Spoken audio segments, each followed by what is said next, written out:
Aloha. It is the 3rd of February. I have not made a video for a while.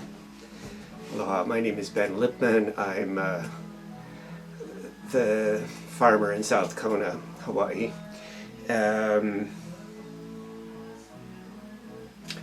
Aloha Ke Akua. Aloha Aina. Malama Pono. Amen.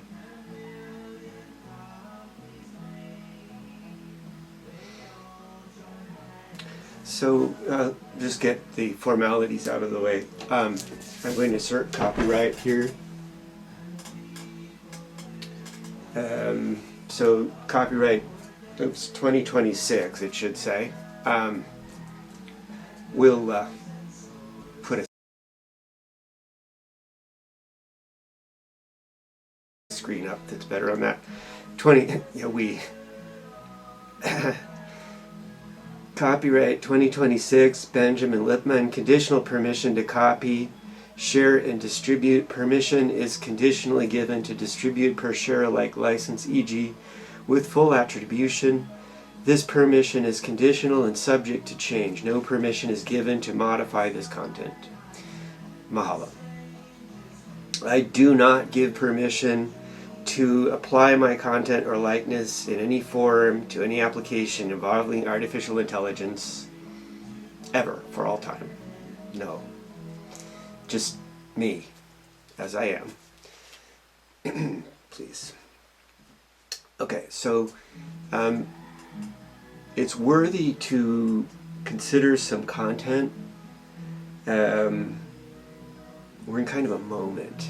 I think officially right now it's Sunday night. The government is shut down. We will see. We're hoping for courage. So tonight's talk is Christ and America.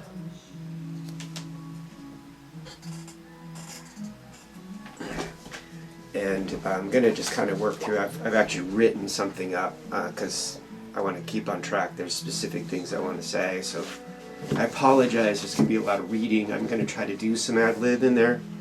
We'll see how it goes. This might be more formal because we're at a very, very important moment. And there's also like really cool news at the end. So if you pay attention for that. These days, it really feels more like there are two major camps in the USA and maybe, in fact, in the world at large. It feels like we're in something like a hybrid war of World War III proportions. And I have Channel A, Channel B, and long ago I'm like, is this World War III? Today, I want to talk specifically about conditions in the USA to share my mana'o, should anyone be interested. I propose, we need to think about what are we, two countries, one good and one bad, or I think most of us are good. So what are we going to do? Okay, well, first let's start with Christ. Christ is, simply put, the field of unconditional love presented to the world specifically by Jesus Christ of Nazareth 2,000 years ago, but which is actually the deep true nature of every human soul and is an essential component, I believe, of every authentic spiritual teacher and spiritual tradition since the beginning of time. Unconditional love is the experience of connection to all things, all people, all of existence. In this God's head perspective, all people are equal, and the murder or mistreatment of any living thing is a criminal act.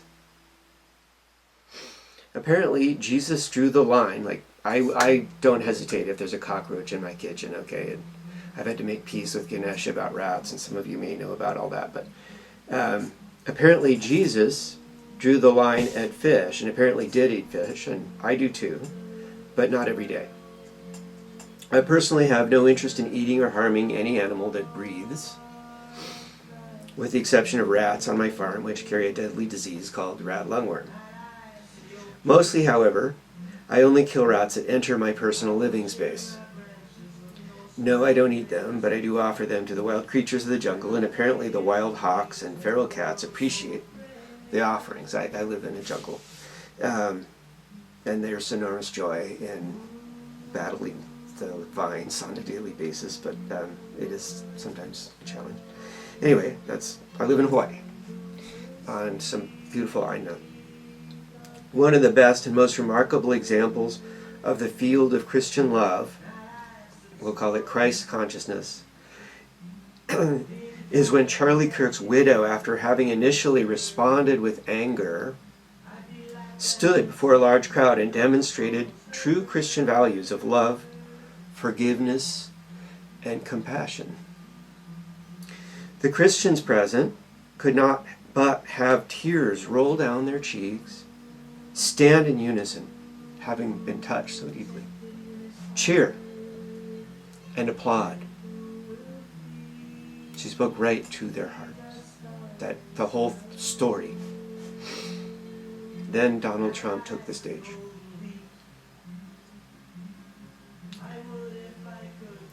Here might be the start for a barroom joke. Current events.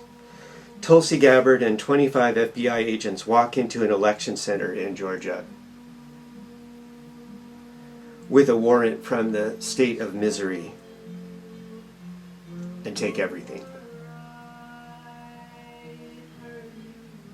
Except it isn't funny. But something is funny. Yep, that just happened, January 2026. They took all of the election records from Fulton County for 2020. Banana Republic? Why the head of intelligence? The one who is or was cozy with Assad, Putin's vicious puppet. Kind of surreal. I'm not trying to be pejorative on the denizens of Missouri. We should have, of course, recalled that Missouri was the epicenter for the fight for civil rights in the 1960s, an effort that some folk are actively working to reverse current times. After a judge's rebuke, as of the 1st of February, a 5-year-old was just released from prison. U.S. citizens are now being murdered point blank in cold blood, very publicly. And if I repeat myself on some of these things, I'm just needing to share now so we see where it goes. But I'm here spelling America with a K because unfortunately and somewhat shockingly, we're living in a country that has been subjected to a fascist coup, which was long planned and accomplished with the assistance of foreign powers. The conditions to enable this have actually been brewing for a long time. The pattern of concentrating wealth has been proceeding at pace for decades. Ditto the packing of the Supreme Court with justices who actually don't like the U.S. Constitution in as much as it promises justice and liberty for all. And I can't do justice to the issue very well. I'm just a farmer paying attention to the news, and amazing, I'm really caring about what's going on. And we have these 2 murders in Minneapolis and so on. There is a Mother Jones article, and the lead is blame John Roberts for everything, which I'm going to read the first part of here now because it's just so clear, so cogent. Imagine you are at a baseball game, but something is off. When the blue team is at bat, the umpire calls every pitch a strike.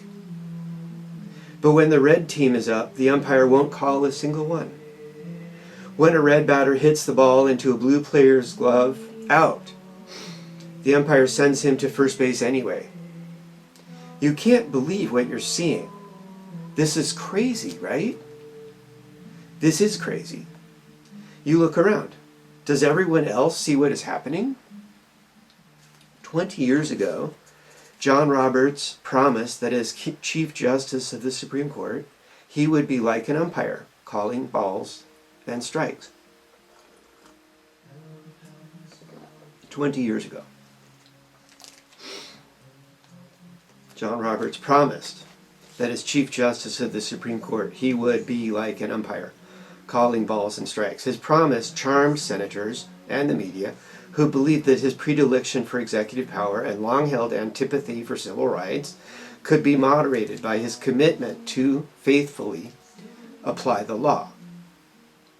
The delusion was so powerful that for 2 decades, the media defaulted to portraying him as a moderate institutionalist, pointing to high-profile decisions, to uphold parts of the Affordable Care Act or striking down President Donald Trump's attempt to ask about citizenship in the 2020 census, in which he broke from conservative orthodoxy. But those decisions were always the exception. Today, as the Roberts Court rewrites the Constitution in the image of Trumpian autocracy, it's become clear that Roberts' promise to be a neutral umpire was a lie. We are watching a rigged game, and Roberts set it up. The Roberts Court has spent Trump's second term not applying the law so much as clearing it out of his way. In a matter of months, the court's 6-3 GOP-aligned majority has permitted a long list of lawless actions, including firing independent agency commissioners, using racial profiling in immigration sweeps, disappearing immigrants to authoritarian and war-torn nations, and defying Congress's power of the purse. But the court's acquiescence to an anti-democratic America didn't start in 2025. Roberts has been embedding white dominant authoritarianism into the country's source code for 2 decades. It's impossible to imagine today's crisis without the Roberts Court having first undermined the foundations of our democracy. Quote, "You really can trace in so many ways the moment we're in to critical decisions surrounding our law of democracy," says Ryan Doeffler, a Harvard law professor who studies the judiciary's role in a democratic system. Democracies are built on the right to vote and choose representatives. The United States finally recognized this right for all people with the Voting Rights Act of 1965. But over the last 5 decades, Roberts has taken aim at the law, beginning as a young lawyer in President Ronald Reagan's Justice Department, fighting its reauthorization when he claimed it would, quote, "lead to a quota system in all areas," unquote. He lost that skirmish when Congress overwhelmingly voted to strengthen the VRA in 1982, but he won the larger battle decades later as Chief Justice, helping craft a string of rulings kneecapping the law, starting with his 2013 opinion, Shelby County versus Holder. The decision overruled Congress and freed states with histories of discrimination to change their voting rules, spurring the creation of 115 voter suppression laws in more than 30 states. Many were inspired by Trump's election lies. In 2019, Roberts toppled another pillar of democratic governance.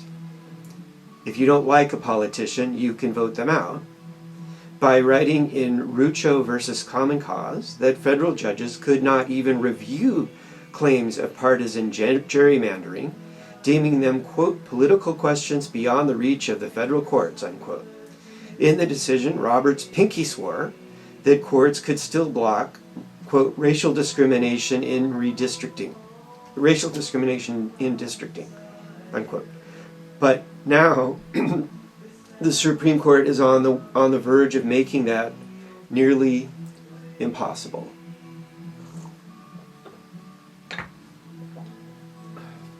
After October's oral arguments in a Louisiana redistricting case, observers expect Roberts and the GOP justices to declare that districts drawn to preserve representation for voters of color are either unconstitutional or subject to insurmountable barriers. It's a decision that would turn the 14th and 15th Amendments, passed under Reconstruction to give formerly enslaved people citizenship and equal rights, on their heads, and turbocharge Trump's gerrymandering push. Such redrawn maps could shift up to 19 seats to the GOP in 2026 and, quote, really runs the threat of just creating permanent GOP control of Congress, unquote, Dorfler warns. Roberts didn't just strip political power from ordinary people, he handed it to billionaires. His decisive vote in 2010's Citizens United versus FEC lifted restrictions on political spending while ludicrously insisting it would not lead to or create the appearance of quid pro quo corruption. Ludicrously insisting it would not lead to or create the appearance of quid pro quo corruption. Political spending by billionaires has since increased 160-fold. There's a direct line between the ruling and Elon Musk buying Trump the White House with more than $290 million and being given free rein to fire his company's regulators in return. Okay. So there's more to the article. Mother Jones seems to be doing really good work right now. I recommend you go to motherjones.com or take them up on their affordable subscription offers. That's the January-February 2026 issue. Okay, so all the crazy headlines with the remarkably nutty seeming cast of characters of the current regime in America is the top layer about what we are all experiencing. But what can be understood at a deeper layer? Like what's going on?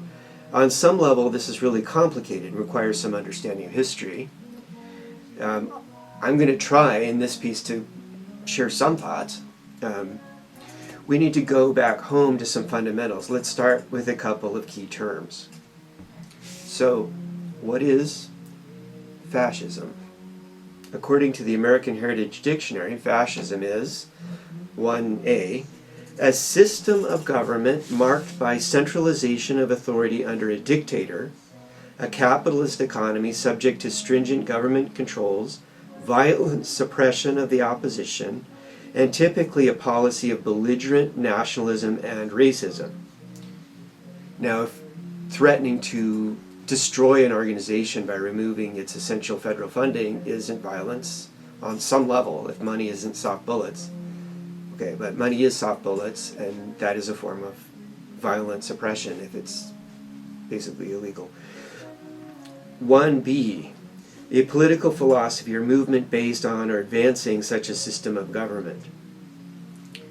Oppressive dictatorial control. Now, we do have an army in Minneapolis murdering people in cold blood in broad daylight, on top of everything else. Okay. I have coined the term oligofascism.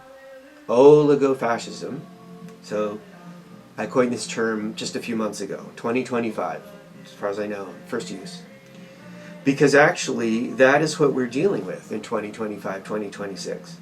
Note that oligo is a general word root. It means few. And the inspiration comes from the term oligarchy, which means 1A, government by a few, especially by a small faction of persons or family. 1B, those making up such a government, or a state governed by a few persons. Thus we have oligofascism, a form of fascism, but instead of a single dictator, a small faction. In the USA, it is a few very wealthy people / families, e.g. billionaires, etc. Specific players clearly are the tech bros and so on, people call them that. But also, obviously, we have petro players. In fact, I was saying that the oil companies at this point basically are petrostates in their own right, and they're big, they're international. They're not really American at this point. They're petrostates. So then we have big boys of finance and likely the petrostates like Russia, Saudi Arabia, the UAE, and we can just say the petrostates. So in Russia, Putin has his oligarchs, and in China, well, we actually really don't know all the finer points. It's a little bit of an opaque, I don't know, box, nicely wrapped, whatever, but clearly dangerous. Kind of, we've gotten ourselves in some trouble. More on that another time, I think, but and it's very clear that the current regime is bought and paid for by the petrostates, and the attack on climate science and so on, and calling it a hoax, and trying to take down windmills and block production of solar panels. All of it it's pretty transparent. It's so egregious, it's so extreme, that I feel obligated to put these thoughts down and just share with y'all, if anyone gets this, if I'm allowed to get it up. We see. Let's go on. So, the term criminal, per the dictionary, it's an adjective, criminal. In the adjective, it is of involving or having the nature of crime, e.g. such as criminal abuse. 2, relating to the administration of penal law. 3a, guilty of crime. 3b, characteristic of a criminal. 4, shameful or disgraceful, such as a criminal waste of talent. As a noun, one that has committed or been legally convicted of a crime. A key theme of our time is the normalization of criminality. This is very important. This is a key thread of the deterioration of modern society, and a key element of how we got to where we are now. Additionally, with the current Trump regime, there is the most curious condition where lying is normalized. It's astounding, actually. Initially, people were amazed, and now I don't really know. But we can't let go of that. We can't accept that. At least within the Republican Party and all of its organs, within Fox News, innumerable online forums, and so forth. There's the most curious condition where lying is normalized, at least within the Republican Party and all of its organs, such as Fox News, innumerable online forums, and so forth. Of course, this is standard practice within authoritarian regimes such as Russia or China, where control of the narrative is paramount. We certainly see that within the MAGA movement, at least up until now, at which point we might pray for an opportunity for the true Christian right-wing folk to want to, quote, make America good again, and to separate themselves from the fascist hard MAGA folk who are likely to continue their lying, oppressive, and, murdering ways. There has been or is an ongoing genocide in the Middle East, in a place called Gaza. And this regime is fully complicit in that. This hard-right, fascist, extreme MAGA might be described as this: monsters, agents of foreign powers, greed heads, and/or all of the above.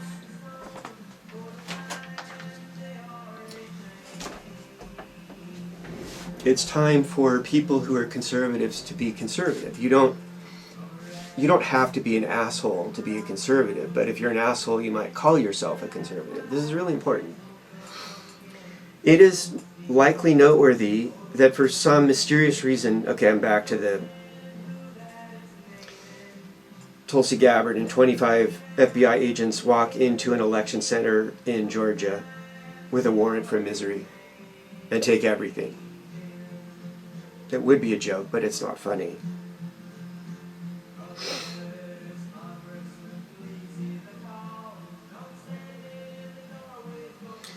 So also not funny are the claims from the top that, for instance, Alex Preti was brandishing a firearm with the intent to massacre ICE agents. Even if that were true, one dude aggressively pointing a single handgun at a well-armed and armored military force to massacre them? Really? Chicken shit. Pure bull. Lie, noun. A false statement deliberately presented as being true, a falsehood. Something meant to deceive or mistakenly accepted as true.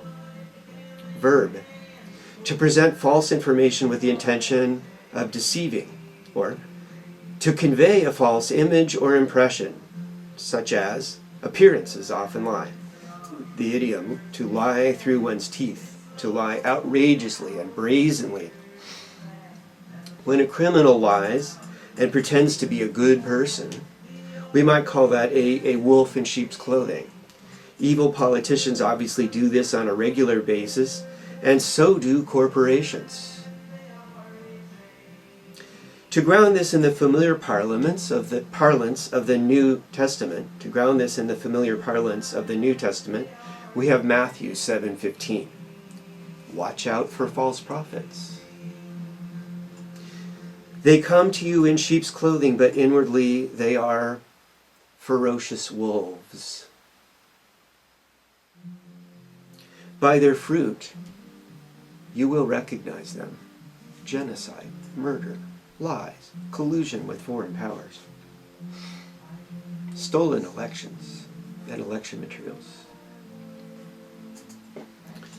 Your right to vote, gerrymandering on racist grounds. Gerrymandering itself, I believe, is illegal in the Constitution, by the way. Just flat out. It takes away representation. We need to do something else. Just from recent events, as we start into 2026, it is clear we have a problem. Houston, America, we have a problem. World, we have a problem. On the 8th of January, Renee Good was murdered in cold blood by ostensibly a federal police officer called ICE, I-C-E. Residents of Minnesota are angry and frightened, and now we have witnessed the disturbing video of the aggressive behavior of ICE agents culminating in the execution of Alex Preti on January 24th. The immediate responses, and I apologize for repeating myself, I'm just sharing now. The immediate responses by the Trump regime were upsetting, but also quite revealing. Unfortunately, these are not isolated events.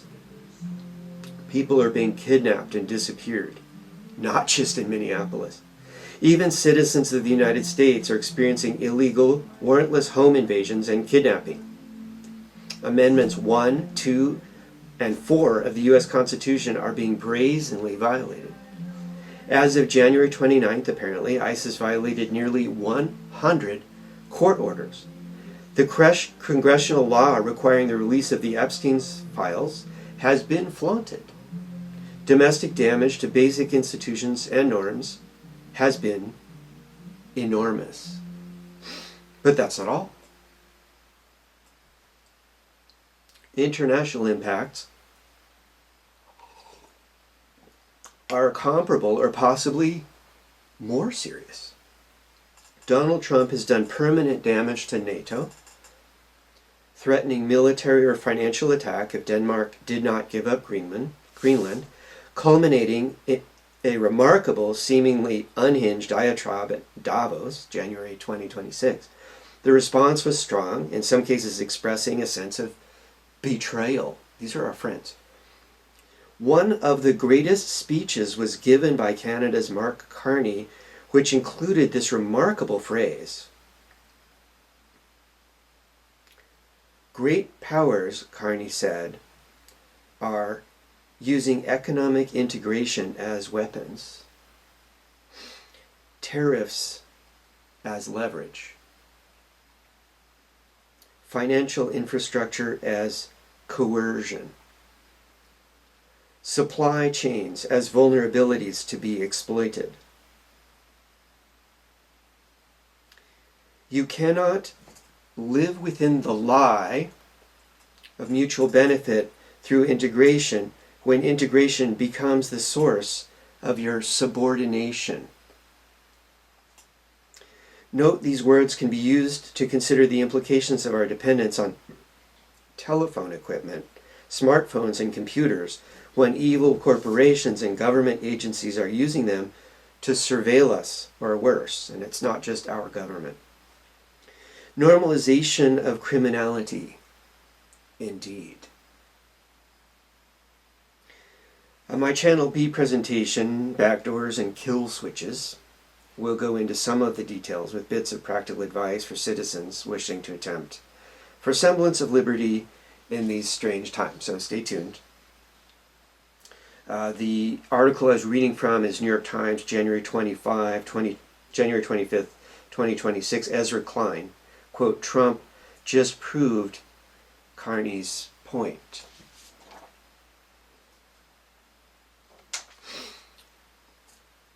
Let's make some background sound, just for the sake of...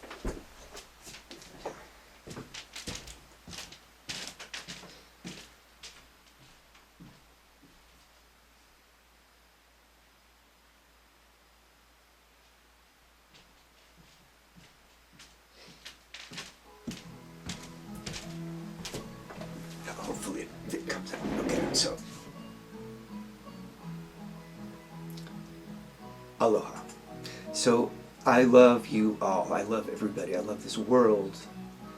I love the universe, right? All the animals, all the plants, everything. And I will not lie. I might be mistaken. I might misunderstand. And sometimes there are things that should not be shared. And I might tell you why. I might not.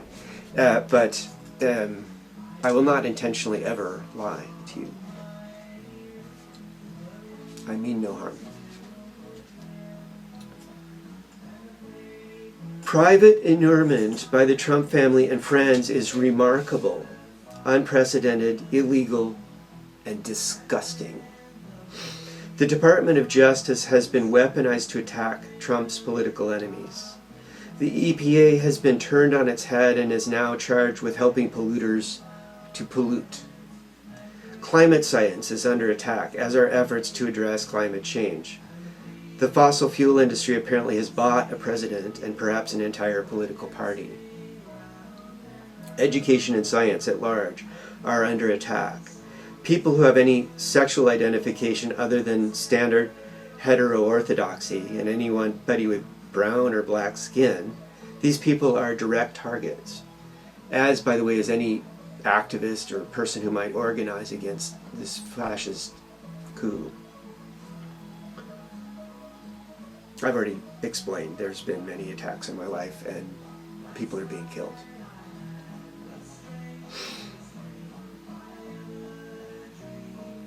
There's PTSD here from them.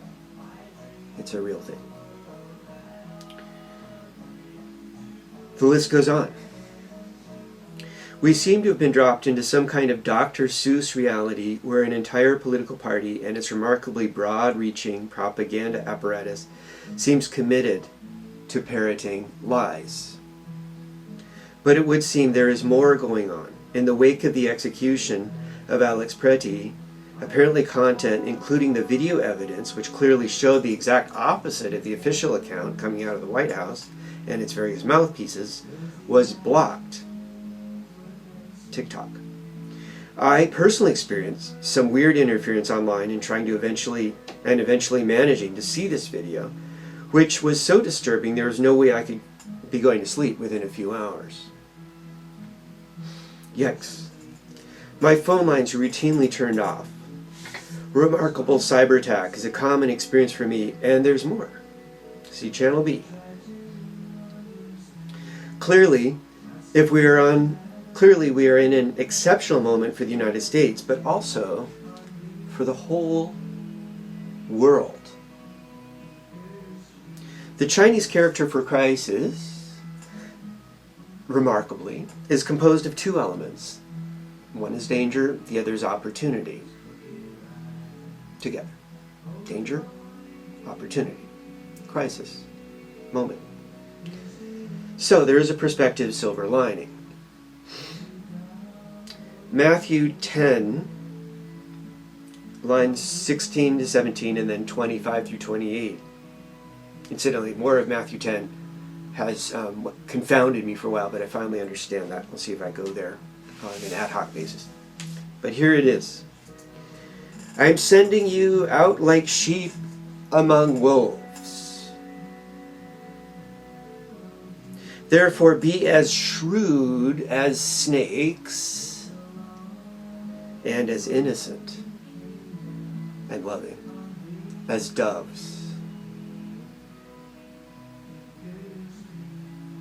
If the head of the house has been called Beelzebub, how much more the members of his household? So do not be afraid of them. There's nothing concealed that will not be disclosed, or hidden that will not be made known. What I tell you in the dark, speak in the daylight. What is whispered in your ear, proclaim from the rooftops. Do not be afraid of those who kill the body, but cannot kill the soul. Rather, be afraid of the one who can destroy both the soul and body in hell. Strong.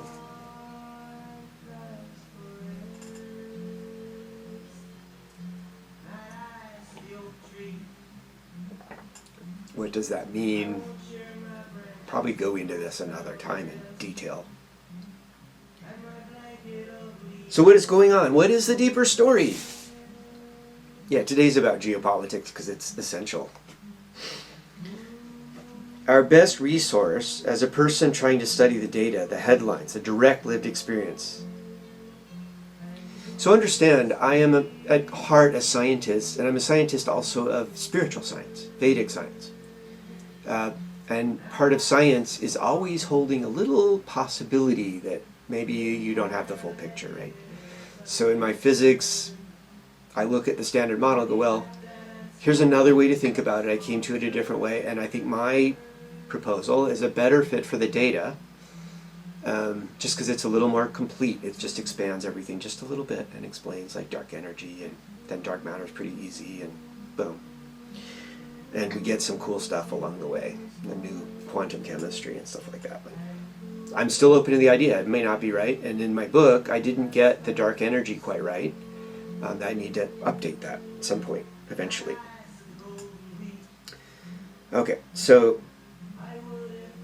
our best resource as a person trying to study the data, the headlines, the direct lived experience may be to try to and identify themes, threads of commonality which have evolved over time. What's going on? How did we get here, right? Well, excellent piece on the Roberts Court. Very, very good. Very helpful. Yeah, I sort of had some pieces in my head, but that was really nicely done. I propose looking at two themes which are part of a study of the rise and fall of Chinese dynasties. I learned in high school that something like 10 Chinese dynasties, so we have a very stable, very consistent culture, very ancient, very beautiful, evolved, on a good day, very civilized civilization. I learned in high school that something like 10 Chinese dynasties rose and then fell in sequence, almost like clockwork, approximately almost every 200 years, like clockwork. The main factors were a combination of criminal corruption and bureaucratic overreach. Our republic is just coming into 250 years, but if we reflect a moment, we realize that we formerly had near failure of our entire government when Richard Nixon and Spiro Agnew were convicted. When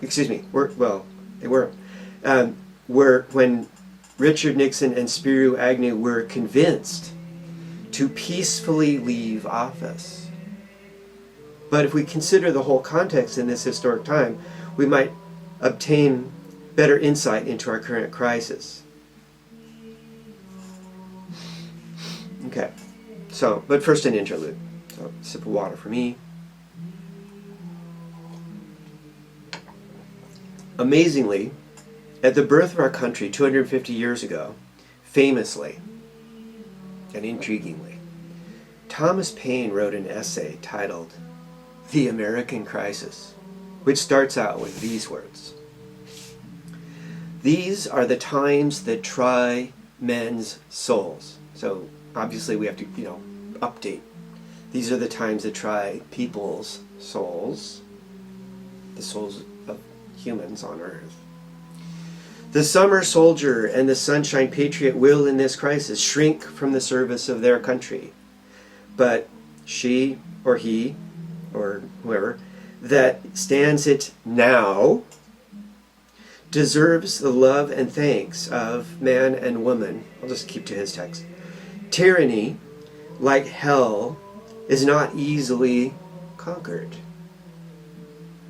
Yet we have this consolation with us, that the harder the conflict, the more glorious the triumph. Think about when he wrote this. This is bringing our country into being. Tyranny, like hell, is not easily conquered. Yet we have this consolation with us, that the harder the conflict, the more glorious the triumph. What we obtain too cheap, we esteem too highly. Part of the problem with Gen XYZ, I don't know, they were handed peace and prosperity.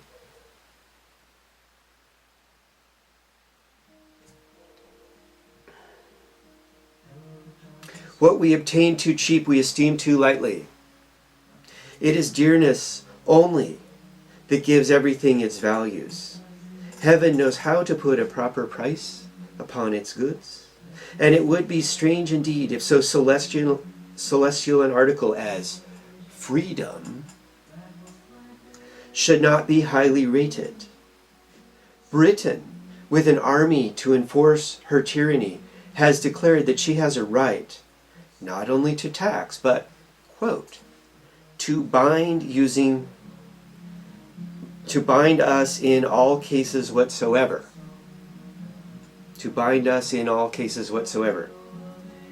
And if being bound in that manner is not slavery, then is there not such a thing as slavery upon earth? Even the expression is impious, for so unlimited a power can belong only to God. Now think about this. We have government powers, plural, worldwide, and international corporations, plural, controlling the backbone of our full economy and our lives.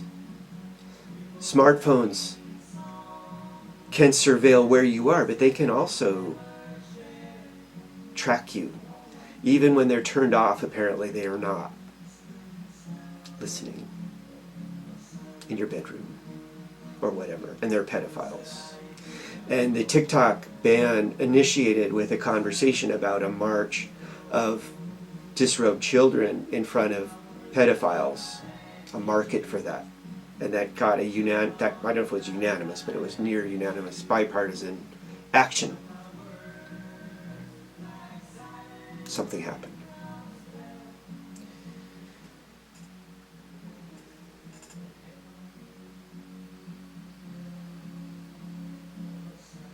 Britain, with an army to enforce her tyranny, has declared that she has a right not only to tax, but to bind us in all cases whatsoever. And if being bound in that manner is not slavery, then there is no such thing as slavery upon earth. Even the expression is impious, for so unlimited a power can belong only to God.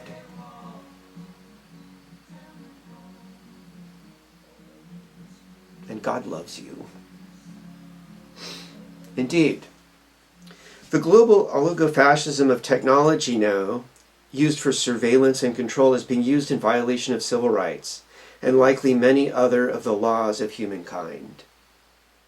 The oppression of people is clearly against the decree of the Lord. All humans deserve, and you can pick any religion, Great Spirit, Buddha, I don't care, the divine. overarching divine cosmic law. What is righteous and proper, and what is love? What would Jesus do? What does unconditional love want? What does the best of your heart tell you is correct and proper, and what is not? This is not. So I go into how 5G in Channel B, how 5G microwave technology is clearly being used for this. And in some ways I have found ways to counter it. I demand liberty. My personal freedom is non-negotiable.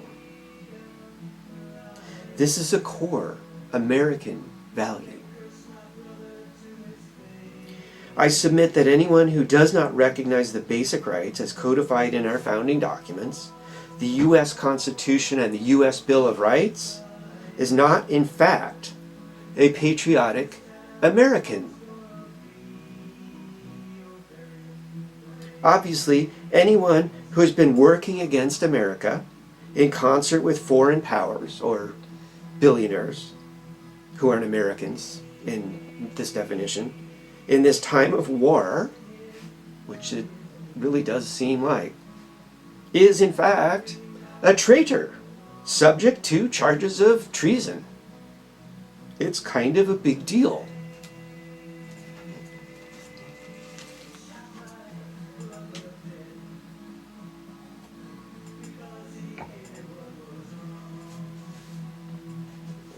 At about the 200-year mark, when Nixon and Agnew agreed to step down, they basically cut a deal to avoid prosecution for their crimes.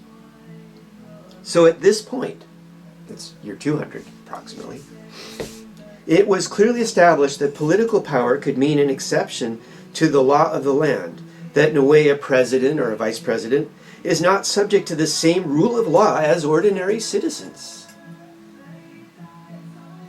Then we had a succession of, in fact, Republican presidents mostly, who engaged in remarkable illegal activities. Trading in contraband drugs and guns, Iran-Contra, that was Reagan. The Silverado Savings Fraud Scheme, that's Bush 1. Making war for oil under the false pretenses of weapons of mass destruction, that's the Iraq War, Bush Cheney. And of course, then came Trump 1, and ultimately now, the most extreme we've ever seen, Trump 2. The Trump regime has eclipsed anything that came before it, destroying norms, precedent, and frankly, attempting to destroy the basic framework of what makes America, America. The U.S. Constitution, the rule of law, civil rights, NATO, the Fed, etc., etc. The power of Congress. We have never had this much criminality in the White House, apparently backed by a corrupt Supreme Court and various appeals court judges. And unfortunately, a goose-stepping block of Congress. Take a deep breath. This is intense. We need to contemplate a broader context. The normalization of criminality has happened in the broader society. It isn't just these few people. There's more, right? But we are us. Okay. So we need to contemplate a broader context. The normalization of criminality has happened in the broader society. Consider some implications that have arisen with the, quote, digital revolution. Once upon a time, when I was a young man, if you had a vinyl record, you could make a slightly degraded cassette tape for your friends with some effort. It was, of course, not legal to make money doing this. With the digital age, we got CDs and then ultimately online streaming services. In Asia, there were, and probably still are, marketplaces of pirated music. But now, with Spotify and so forth, most musicians can no longer make a decent living from their creativity, here not because of direct piracy, which is a problem, but because large-scale corporate structure, a certain business model, if you will, has simply changed the very nature of the music business. Somewhat similarly, we see this in the video industry. There's the threat of AI, right? Now, I didn't write this, but we do have the example of the tech companies scraping the entire internet, and the New York Times saying, wait, that's copyright infringement. You can't use our content without paying us, or all the books, all the authors, right? And that's just piracy, straight up. And they're, getting away with it.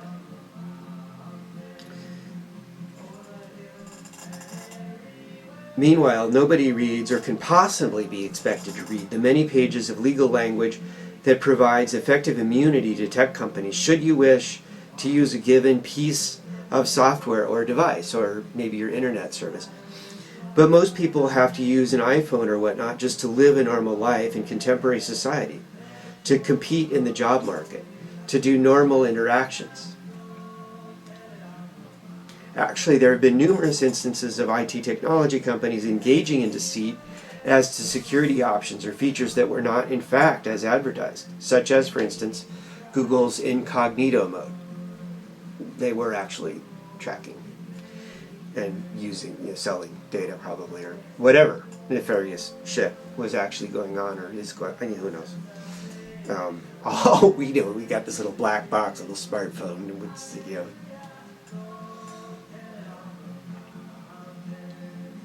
At this point, internet social app companies are in court defending their rights to abuse children.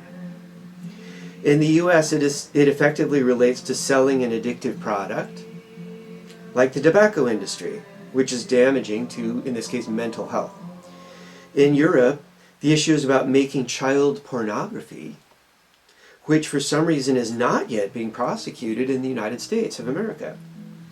We are now in a truly remarkable place, but like a frog slowly boiled in a gradually heated beaker of water, it all started almost innocently, with legal disclaimers that just got more complex as more lawyers added more text over time, and a law called Section 230, which initially was intended to enable the development of IT technology. Maybe for some from the beginning, but certainly now, this is being taken by IT technology companies as giving them the equivalent of absolute immunity. We all know what they say about absolute power.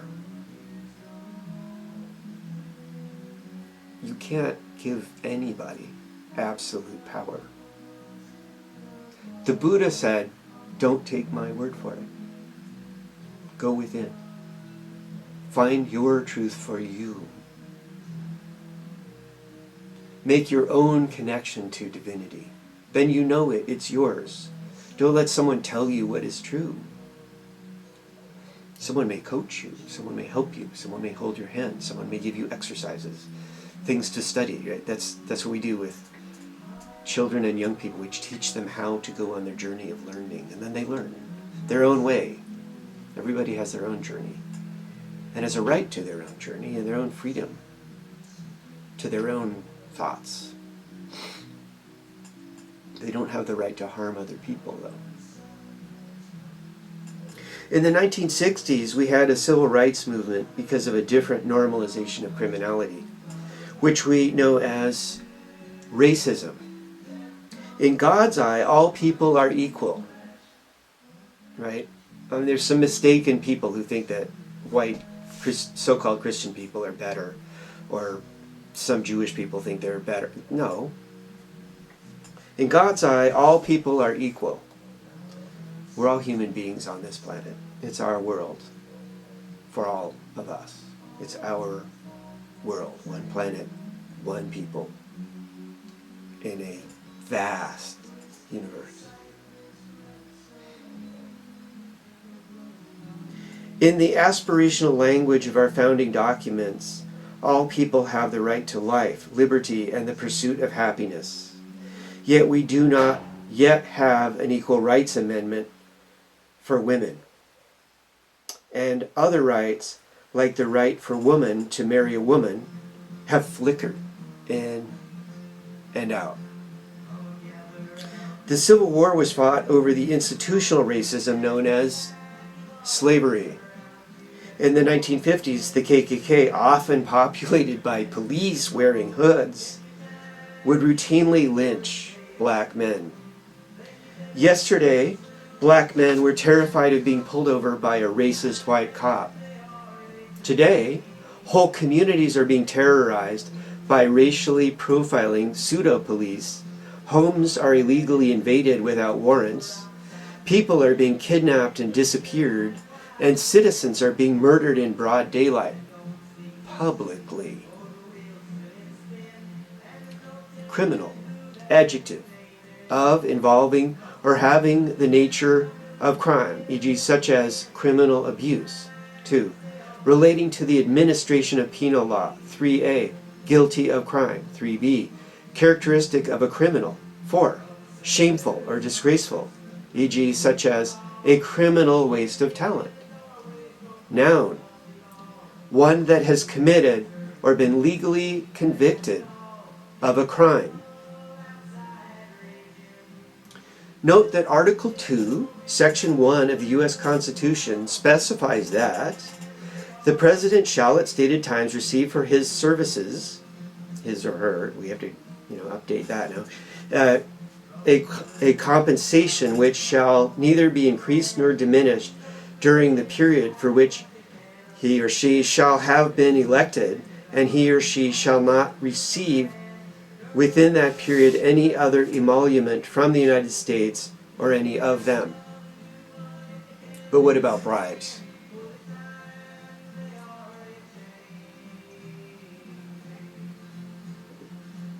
And if you're the President of the United States and you're running any business enterprise and people are going out of their way to make you happy,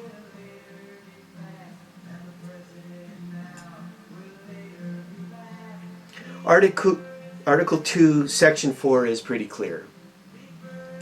The President, Vice President, and all civil officers of the United States shall be removed from office on impeachment for and conviction of treason, bribery, or other high crimes and misdemeanors.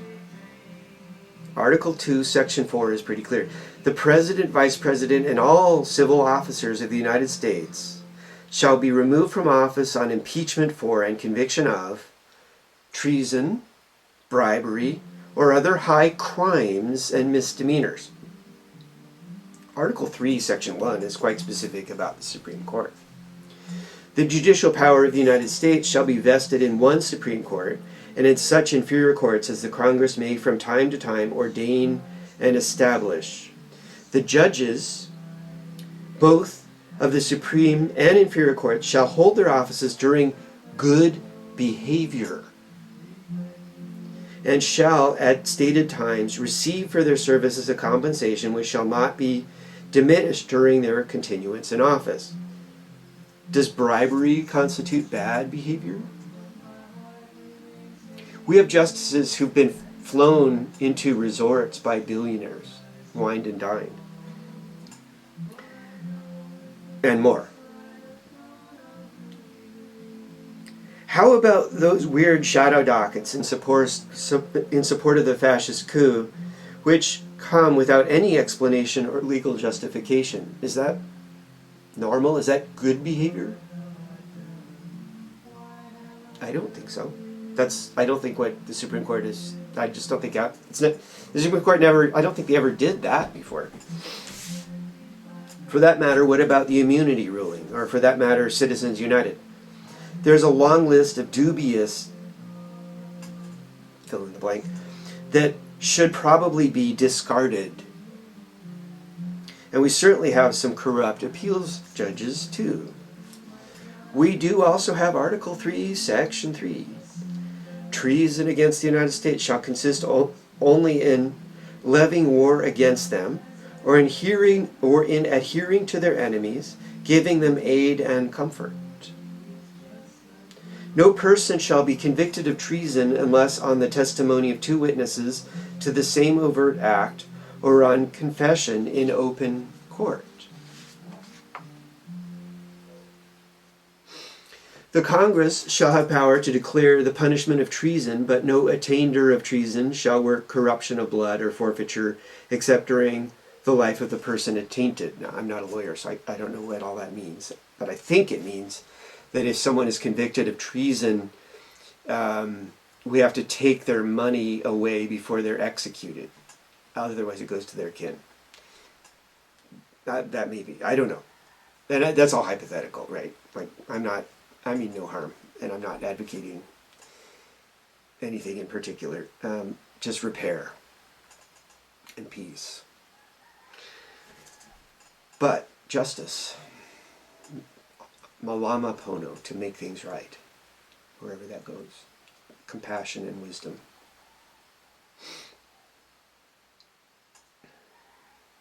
Okay, we'll take a break.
So what would Jesus do, right?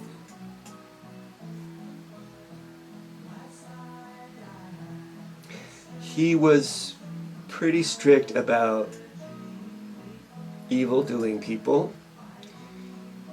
And that relates to the Matthew 10 piece.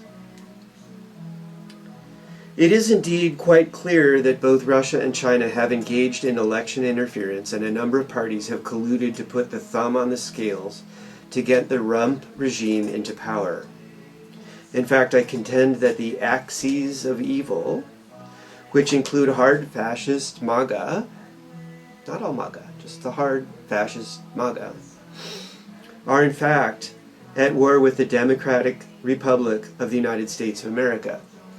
In fact, the people who want to make America good again, that's all of us. That's us. We want to make America good again. Everything will follow from there. Abundance, prosperity, international friends, love.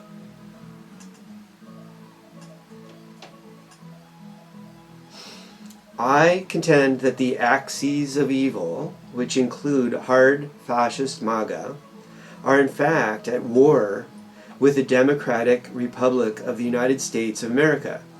It is a hybrid war featuring cyber attacks, espionage, political infiltration, multimodal disinformation attacks, and much more. All the way up to targeted murders of U.S. citizens. Musk with SpaceX has now assisted Russia in getting its drones through Ukrainian GPS jamming. And he is the dude who is directly responsible for some 600,000 deaths caused because of the sudden dissolution of USAID, a key part of our national security strategy. Voice of America is now silent. And Musk put enormous sums into the election of Donald Trump.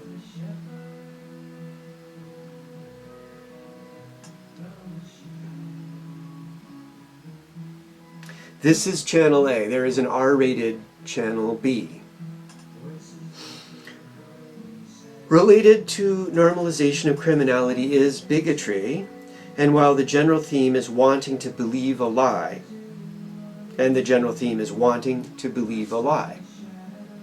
related to normalization of criminality is bigotry, and the general theme is wanting to believe a lie.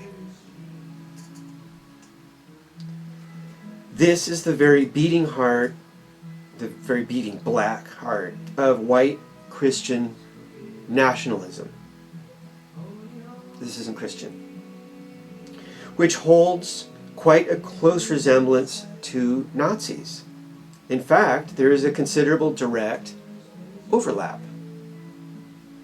I remember as a teenager after a car accident, I wanted to believe a story other than the truth where I wasn't at fault. I think a lot of people don't want to believe the truth about climate change caused by human activity, which is largely the burning of fossil fuels. It's a hard truth. It's terrifying, actually. Colonialism is powered by the belief that some people have more intrinsic value or rights than other folks. So, white people have more rights than black or brown-skinned people. Men have more rights than women. People today have more rights to consume parts of the planet than people in the future who might want to have a nice planet to live on. The general issues there include pollution, biodiversity, nuclear radiation hazards, genetic modifications, climate change. There's more, right? As a planetary civilization, we have a kuleana, we have a duty of care to steward this planet for the future humans. They're innumerable. We're going to be here a long time. There is not going to be a final apocalypse. I don't know. We're not going to let it happen. We're too good for that. So we have the kuleana till the sun turns into a gas giant, and by then we'll have figured out, I don't know what we'll do, but we'll be okay. That's a long time from now. Although ostensibly we live in a democracy with the rule of law, actually the rule of law only applies when and as convenient as determined by those with power. This was true in my childhood too. This false thing. Go back to what Carney said at Davos, if I can find it quickly. That key phrase, so good. You cannot live within the lie of mutual benefit through integration when integration becomes the source of your subordination. In the United States of America, most of us have been living within the source of our subordination. We've allowed the rich and powerful to have too much power. Or we never actually succeeded in taking it for ourselves. Crisis, danger, opportunity. Here we are. Make America good again. Make America better than America ever was. Better. Make America better than it ever was. Not Trumpian great with an emperor. No. No. What people who voted MAGA want is something else. Basically, I mean, the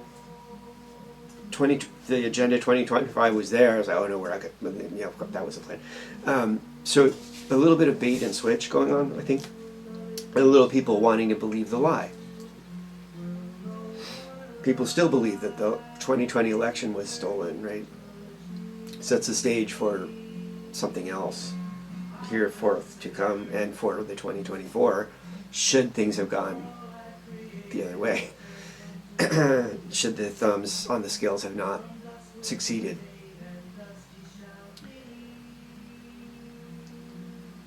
Although ostensibly we live in a democracy with the rule of law, actually the rule of law only applies when and as convenient as determined by those with power. The legal system has been compromised by money. Money equals soft bullets. In fact, we now have a Department of Injustice which actually and explicitly targets the rump's political enemies. Excuse my French, I'm beyond angry. I've had friends murdered. Well, one in particular for sure, and others are doubts, and then citizens are being murdered in cold blood on the street now. Their guns are being taken away. Well, one guy's gun was taken away, and then he was executed before the world. Shocking.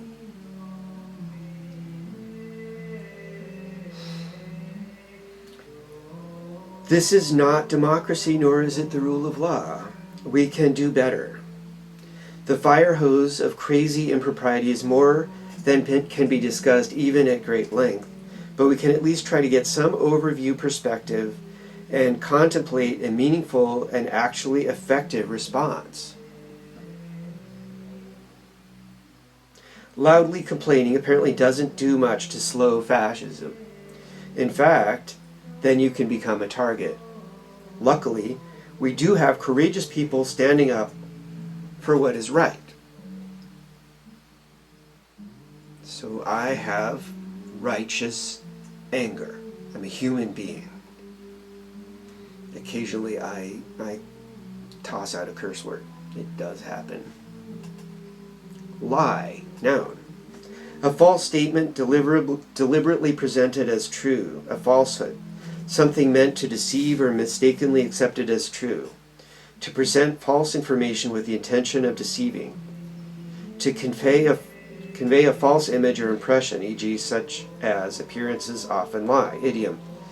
To lie through one's teeth. To lie outrageously or brazenly.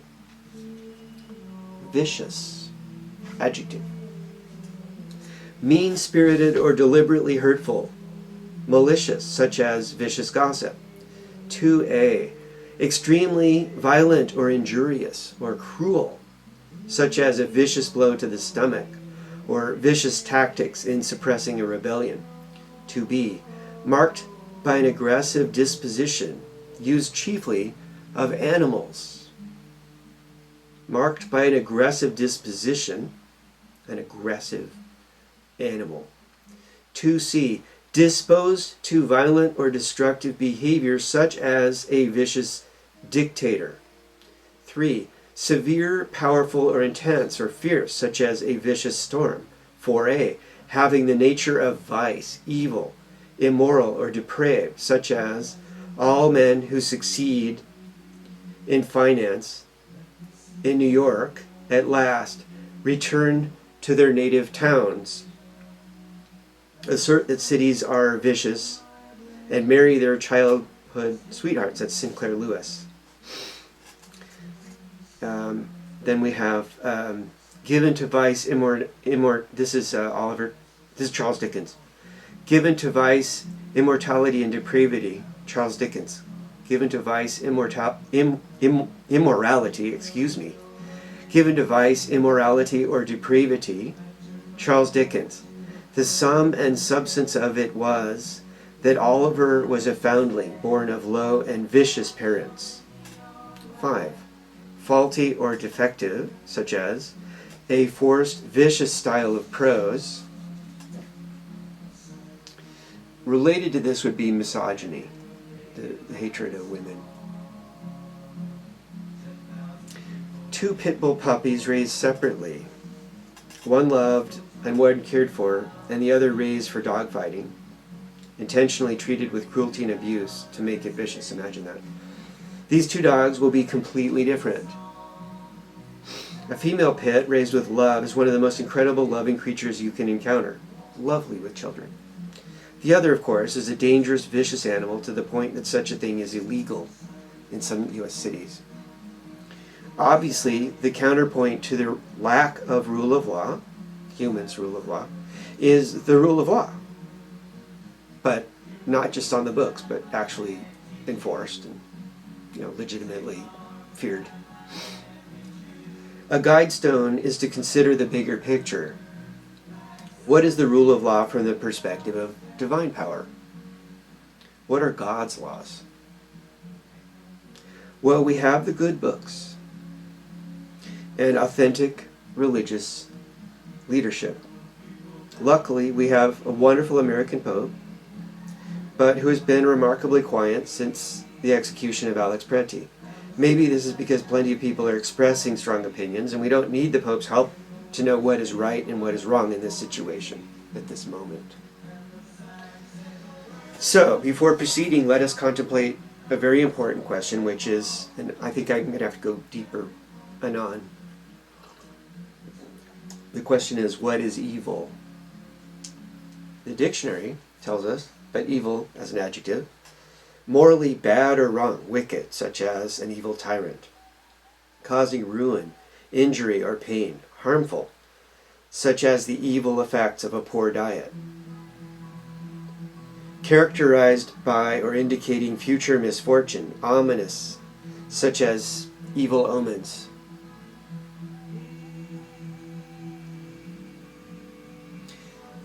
Bad or blameworthy by report, infamous, such as an evil reputation.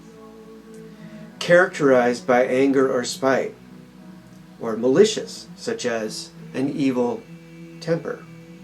As a noun,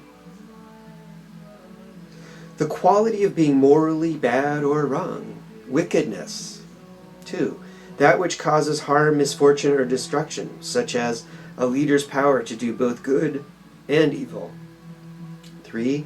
An evil force, power, or personification. 4. Something is a cause or source of suffering, injury, or destruction, such as the social evils of poverty and injustice. And then we have the adverb, in an evil manner. Now what's interesting here is that a lot of this is about behavior, right? And my understanding is that people can develop this like hard carapace. They've worked too long in corporate America or whatever, and they have these habits and behaviors and patterns of behavior, or even samskaras carried from a previous life. It's like this hard carapace that makes them present as evil. But deep down in the very core, there's a piece of God. That's what the Quakers say. Everybody has a piece of God in them. Everybody does. Everybody. You can always choose love. You can always choose love. Whatever happened, you have to forgive yourself and then make things right. Pono. We have Ho'oponopono in Hawaii. Beautiful. In the church, Christian church, there's the confessional, right? There's a way, there's a process to redeem yourself. It's possible. But part of forgiving yourself is going to be trying to fix what you did wrong, of course.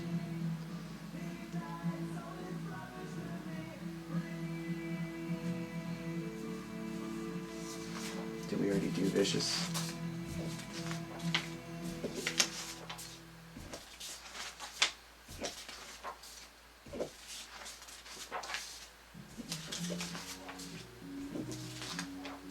I guess not.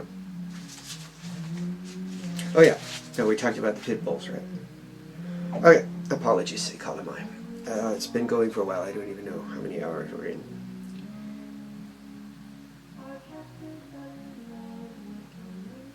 Yeah, so what is evil?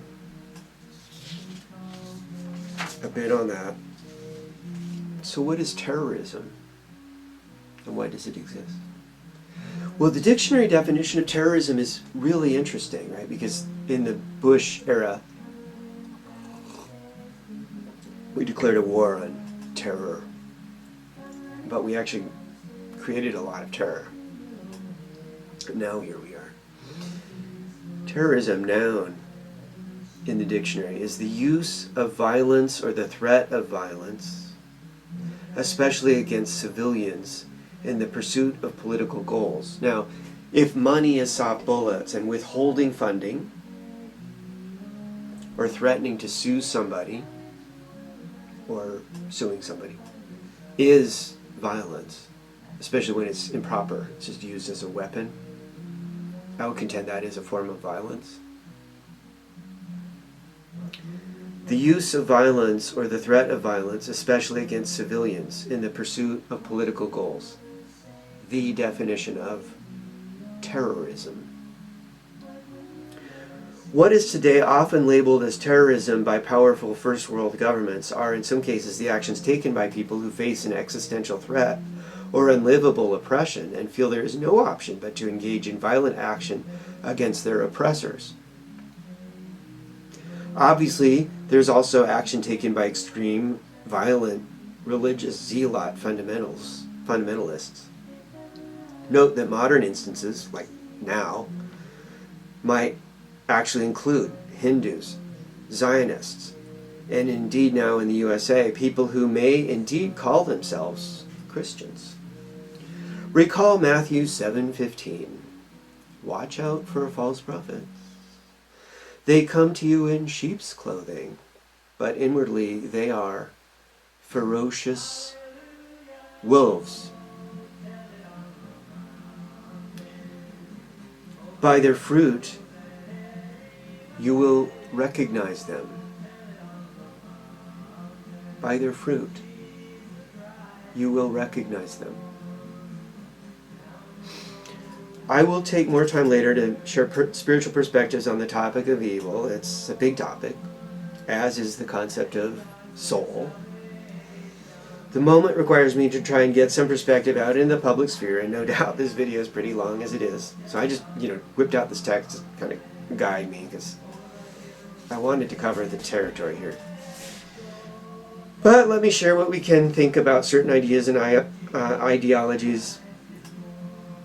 Let's see. Let me share that we can think about certain ideas and that we can think that certain ideas and ideologies resemble diseases.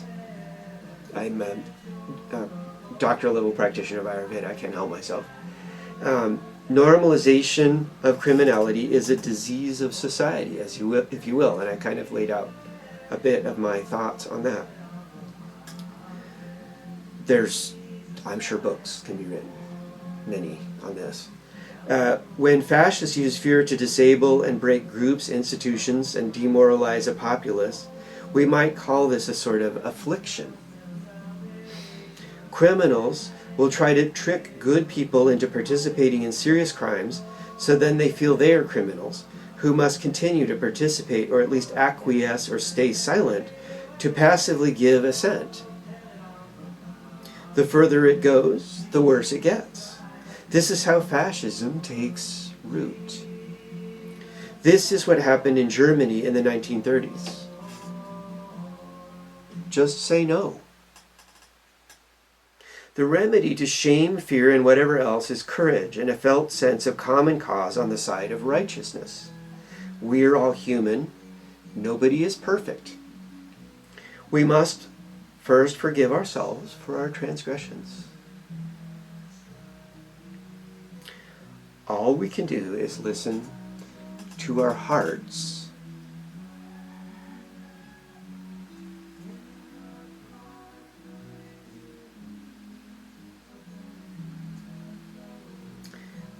Which know how to be good.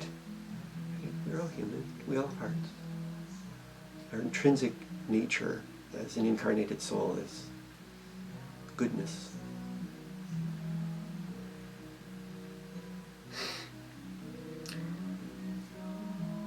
Our hearts know what love is, and love is the answer. Love is the answer. Unconditional love is the answer. One planet, one people.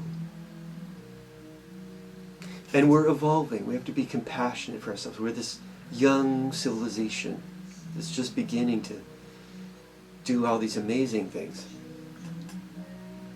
Okay, so let's see. I made this diagram. And it's kind of cool.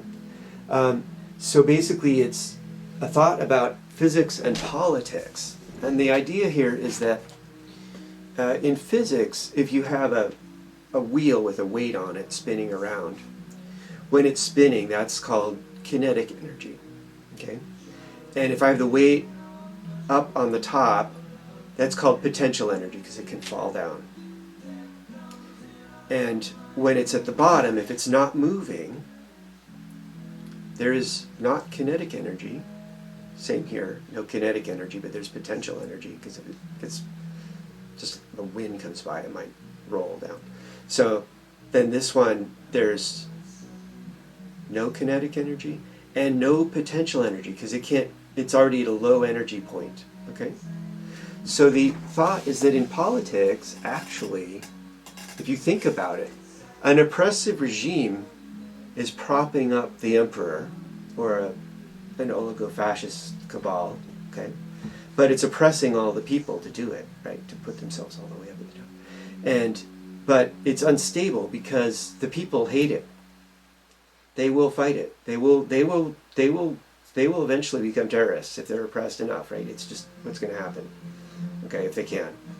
Or they're so oppressed, right? Iran, they just shot, I don't know, what was it, 12,000 people or something? After Trump said, oh, you're safe. Go ahead. Yeah. So it's unstable. There's a lot of energy up here, but it's unstable. It's easily, right? But if I'm down here, okay, it's stable,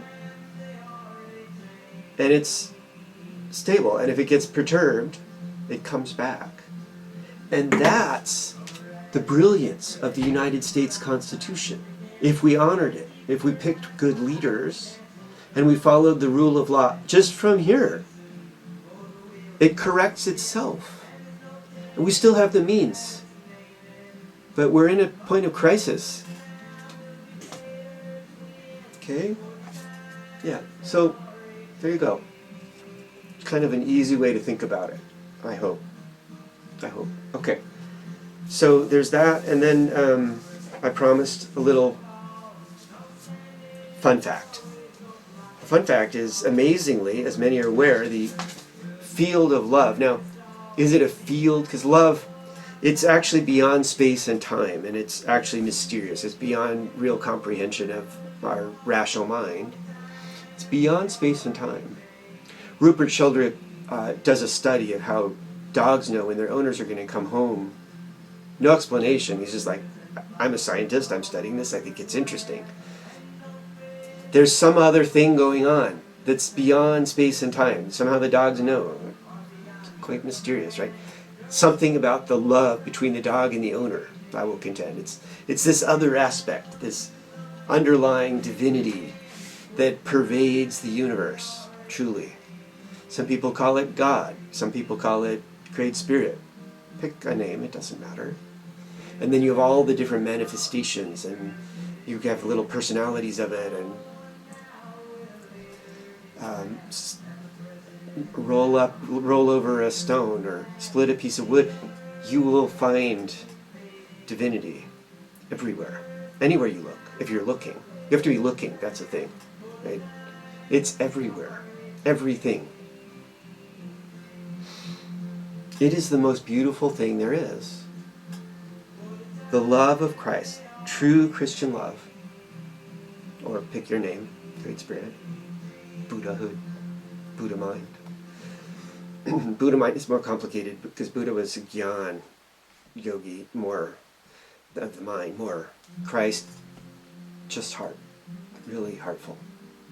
Unconditional love, that's the teaching. True Christian love is unconditional love. The more you give, the more you get back. There are no limits. The more you give, the more you get back. You have to open to it, though. You have to live love, live aloha. And this connection to this infinite possibility is a portal into what the Buddhists call a non-dual reality. There's no separations.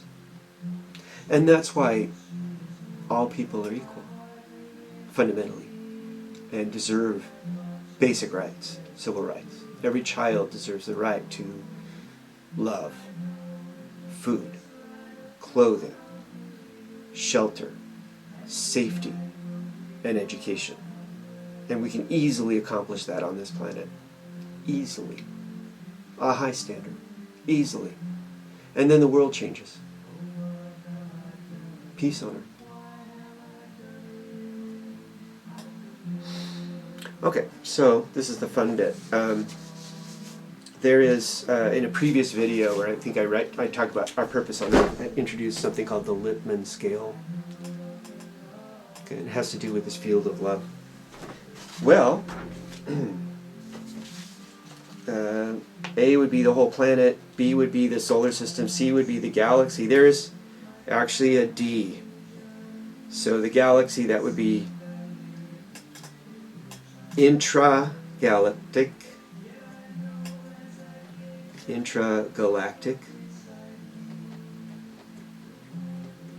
and that's a thing. And then there's intergalactic,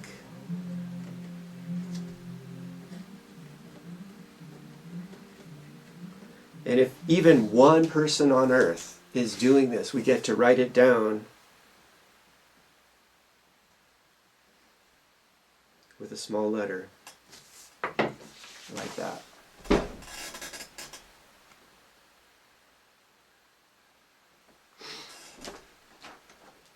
February 2026.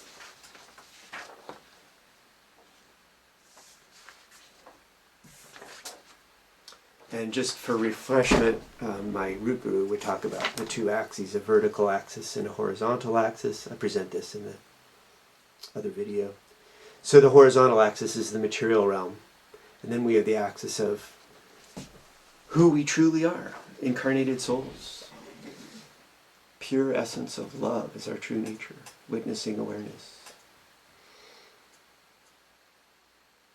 Love is one aspect. The Sufis have many different essences, and everyone has their own vibes, their own vibrations. The vibe of Jesus is love, unconditional love. Aloha Ke Akua, Aloha Aina, Malama Pono,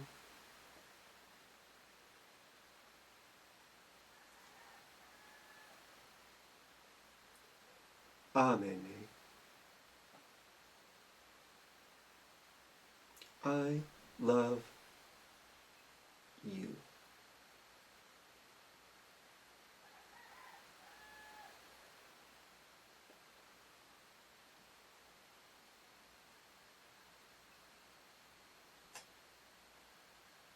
Be good.